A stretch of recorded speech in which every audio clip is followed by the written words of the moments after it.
जय हिंद दोस्तों, स्वागत है आपका अपने एक यूट्यूब परिवार इमर्स क्लासेस में। और एक धमाकेदार यूज के साथ हम करने चल रहे हैं वीडियो को स्टार्ट। आज हम पढ़ेंगे यूज ऑफ इट, कि इट का यूज आखिर होता कहाँ है। ठीक, तो आज तक आपने जितने भी ट्रांसलेशंस पढ़े होंगे उसमें इस ट्रांसलेशन में तीन चीज़ें होती होंगी। सबसे पहले जो होता है वो होता है सब्जेक्ट, उसके बाद आप वर्ब का प्रयोग करते हैं और उसके बाद आप रख देते हैं अदर वर्ड्स या ऑब्जेक्ट्स का प्रयोग करते हैं। यही तीन चीज़ों से मिलकर पूरे ट्रांसलेशन किया निर्माण होता है। लेकिन यू इट में क्या होता है ना कि जब भी किसी भी सेंटेंस से सब्जेक्ट गायब हो जाए, आपको लगे कि इसमें तो कुछ पता ही नहीं चल रहा है कि हम कौन काम को कर रहा है, कैसे हो रहा है काम, यानी कि आप सब्जेक्ट का अभाव हो, ऐसे ट्रांसलेशंस बनते हैं किसके, इट के। जैसे क्या ट्रांसलेशन है, सुबह है तो सुबह कौन कर रहा है, पता ही नहीं चल रहा है कि इसमें कोई सब्जेक्ट है भी या नहीं भी है। तो ऐसे ट्रांसलेशन जो होते हैं वो इट के यूज से किए जाते हैं। ठीक है, तो सबसे पहले इसका हम पहचान पढ़ते हैं कि इट का पहचान आखिर कैसे जानेंगे आप। यहाँ पर इट का ही यूज होगा। ठीक, उसका पहचान क्या है कि ना, इसका इसका प्रयोग समय के लिए करते हैं, टाइम के लिए होते हैं कि 2 बजे हैं, 4 बजे हैं, 3 बजे हैं, 8 बजे हैं, कोई है। मौसम के बारे में करते हैं कि आज बहुत धूप है, गर्मी है।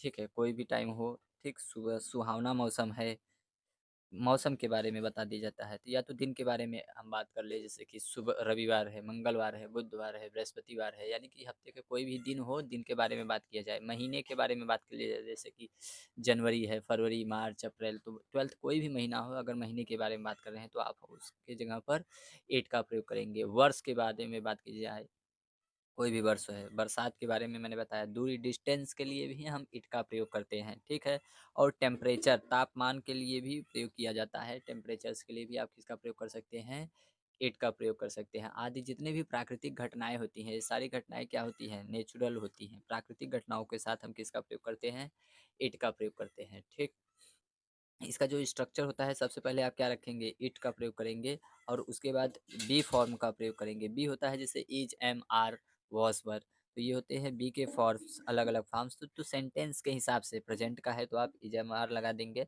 पास्ट का फॉर्म है तो आप वाज, वर लगाएंगे। फ्यूचर में भी हम जैसे विल का प्रयोग, विल बी, शैल बी का प्रयोग कर सकते हैं। तो बी का फॉर्म जो होगा, जिस टाइप्स के ट्रांसलेशंस रहेंगे उनका हम वी का फॉर्म रखेंगे। और उसके बाद या तो सेंटेंस में नाउन होगा और या तो क्या होगा, प्रोनाउन। ठीक है, तो जो होगा उसको हम रख देंगे। तो इस तरीके से आपका जो स्ट्रक्चर है वो कंप्लीट होता है। सबसे पहले आप इट रखेंगे, उसके बाद बी का फॉर्म होगा, उसके बाद नाउन या तो प्रोनाउन। चलिए फर्स्ट ट्रांसलेशन करते हैं स्टार्ट। पहला है क्या, सबसे ज़बरदस्त ट्रांसलेशन है कि मैं हूँ। तो मैक्सिमम स्टूडेंट जो इसकी ट्रांसलेशन बना देते हैं वो आई एम लिख के छोड़ देते हैं। मैं का अंग्रेजी बना लेंगे आई, और उसके बाद हूँ है, हूँ हो तो है, क्या बन जाएगा, आई एम।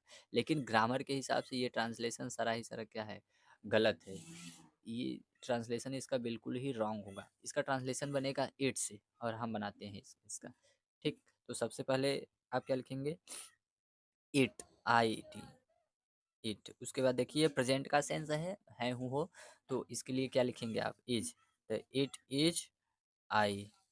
ठीक, या इसका एक भी और फेमस ट्रांसलेशन आजकल मार्केट में चल रहा है, इट इज़ मी। तो दोनों ट्रांसलेशन सही हैं, आप दोनों में से एक लिख सकते हैं। तो इट इज़ आई कहिए या तो इट इज़ मी। ठीक, नेक्स्ट है वह था। ठीक, तो सबसे पहले आप किसका प्रयोग करेंगे, इट का। उसके बाद वॉज का, इट वॉज। और वह की अंग्रेजी क्या होती है, ही, इट वॉज ही। ठीक है, नेक्स्ट है, अगला ट्रांसलेशन है कि रमेश है। तो सबसे पहले आप रमेश की नहीं, इट का प्रयोग करेंगे, इट। तो चलिए स्टार्ट करते हैं। सबसे पहले आप किसका प्रयोग करेंगे, इट का प्रयोग, इट।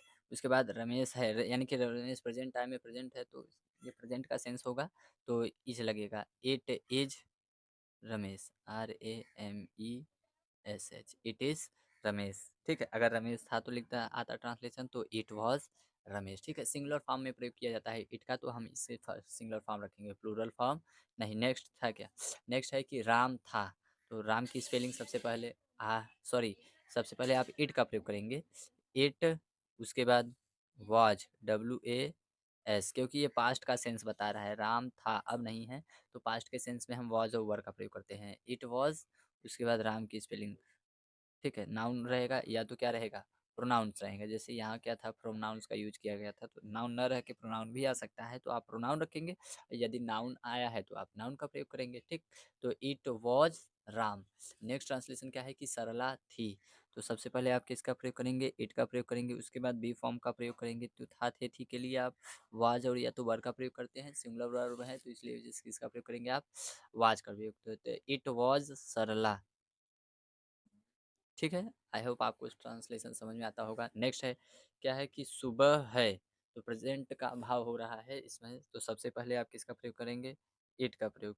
इट, उसके बाद प्रेजेंट का है तो इज का प्रयोग करेंगे। ठीक है, एम लगता है आई के साथ और आर का प्रयोग होता है प्लूरल के साथ, लेकिन इट का प्रोनाउंसिएशन हमेशा सिंगुलर में किया जाता है, तो इस वजह से हमारा सिंगुलर वर्ब भी आएगा। अगर सिंगुलर सब्जेक्ट है तो सिंगुलर वर्ब बन जाएगा। तो it is morning, MORNING, it is morning, सुबह है। नेक्स्ट है कि रात है, तो सबसे पहले आप किसका प्रयोग करेंगे? इट का प्रयोग करेंगे। इट इज, रात की स्पेलिंग क्या होती है? Night, NIGHT। ठीक। नेक्स्ट है अंधेरा है, तो सबसे पहले आप किसका प्रयोग करेंगे? इट का प्रयोग हो जाए, IT। इट इज, अंधेरे की स्पेलिंग क्या होती है? Dark, DARK। It is dark, अंधेरे की स्पेलिंग होती है DARK। तो प्रेजेंट का सेंस बता रहा है तो इट के साथ इज और उसके बाद डार्क। इट जो होता है सिंगुलर होता है तो हम सिंगुलर वर्ब रखेंगे। ठीक है। नेक्स्ट है ठंड है, तो पहले सबसे पहले क्या लिखेंगे? इट। इट उसके बाद is, it is winter, WINTER। मौसम के बारे में बता रहा है तो विंटर मीन्स क्या होता है? ठंड होती है। ठीक है। बहुत अंधेरा है, अगला ट्रांसलेशन क्या है कि बहुत अंधेरा है, तो सबसे पहले आप सब्जेक्ट रख देंगे इट। देखिए बहुत अंधेरा है, प्रेजेंट का सेंस बता रहा है तो हम सबसे इज का इज MR में से लिखेंगे। तो इट, इट के साथ इज लगाएंगे। इट इज, बहुत की बार स्पेलिंग क्या होती है? वेरी, और अंधेरा मतलब dark, DARK। It is very dark, अगर ट्रांसलेशन होता बहुत अंधेरा था तो इट वॉज वेरी डार्क होता। ठीक है। तो सेंस जैसे ही बी का फॉर्म चेंज होते जाएंगे हम उसमें वर्ब का प्रयोग बदलते रहते हैं। ठीक है। नेक्स्ट है क्या? रविवार है। ठीक है, पढ़ने ना जाइए आप लोग, रविवार है आज। तो रविवार है, तो सबसे पहले आप क्या लगाएंगे? इट लगेगा ही लगेगा। आप देख रहे हैं हूँ हो, प्रेजेंट की बात कर रहे हैं तो किसका प्रयोग करेंगे? इट का, इज का। तो इट इज संडे, SUNDAY। हमने पहचान में बताया हुआ था कि जब भी बात दिन की जाएगी, किसकी बात? दिन की बात की जाएगी तो आप इट का ही प्रयोग करेंगे। तो संडे मतलब दिन ही है और इट इज़ संडे बन जाएगा ट्रांसलेशन। नेक्स्ट है कि सुबह था, तो पास्ट का सेंस बता रहा है तो सबसे पहले आप इट का प्रयोग करेंगे और उसके बाद पास्ट के सेंस में है ना तो वाज और वर का प्रयोग करेंगे। अब इट जो होता है वो सिंगुलर फॉर्म होता है तो उसका वर्ब भी सिंगुलर फॉर्म में रखा जाएगा, यानी कि वाज रखा जाएगा, वर का प्रयोग नहीं करेंगे हम लोग। इट वाज, अब सुबह की स्पेलिंग क्या होती है? Morning, MORNING, it was morning. Next है क्या? गर्मी है, तो है हूँ हो प्रेजेंट का सेंस है तो यानी कि इज एम आर। तो सबसे पहले क्या प्रयोग करेंगे? इट, इट के बाद इज, इट इज, गर्मी के क्या लिखेंगे? Hot, it is hot. अगर ट्रांसलेशन आता कि आज गर्मी है, ठीक है, यदि आगे यहाँ लिख के आ जाता क्या? आज, आज गर्मी है तो it is hot, it is hot today, TODAY। तो अदर्स जो भी वर्ड्स आएंगे आप उसको सबसे लास्ट में लिख दीजिएगा। ठीक है। शाम है, तो ये प्रेजेंट की बात कर रहा है, शाम है। ठीक है, तो सबसे पहले आप किसका प्रयोग करेंगे? इट। अब है हूँ के लिए क्या लगाएंगे? इज। इट इज़ इवनिंग, शाम की स्पेलिंग क्या होती है? Evening, EVENING, it is evening. इस तरीके से आपका ट्रांसलेशन होता है कंप्लीट। थोड़ा सा ध्यान दीजिएगा, इट का प्रयोग हम तभी करें, इट का प्रयोग हमारा इंट्रोडक्शन आप पहचान याद रखिएगा कहाँ कहाँ पर इट का प्रयोग किया जाता है। ठीक है। और उसके बाद जो बी का फॉर्म होता है अलग अलग फॉर्म, अगर प्रेजेंट की बात कर रहे हैं तो आप इज का प्रयोग करेंगे। ठीक है।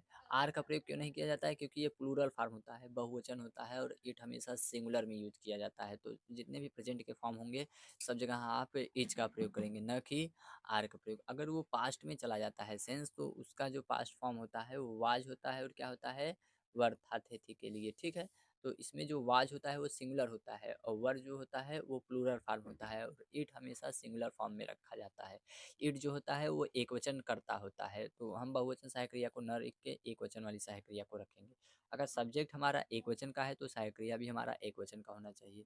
अगर सब्जेक्ट जो है हमारा बहुवचन का होता है तो सहायक क्रिया भी हमारा बहुवचन का बनाया जाता है। ठीक। आई होप आपको इट की यूज में किसी भी प्रकार की समस्याएं नहीं आ रही होंगी। ठीक है, आप इसी तरीके से सारे ट्रांसलेशंस को करिएगा। अगर आपको और प्रैक्टिस की ज़रूरत है तो कमेंट में कीजिएगा, और पहचान और इसकी इंट्रोडक्शन को ज़रूर याद कर लीजिएगा। ठीक है, जो स्ट्रक्चर जो इसका है, इसी स्ट्रक्चर बेस पे आपके सारे ट्रांसलेशन हो जाएंगे। धन्यवाद।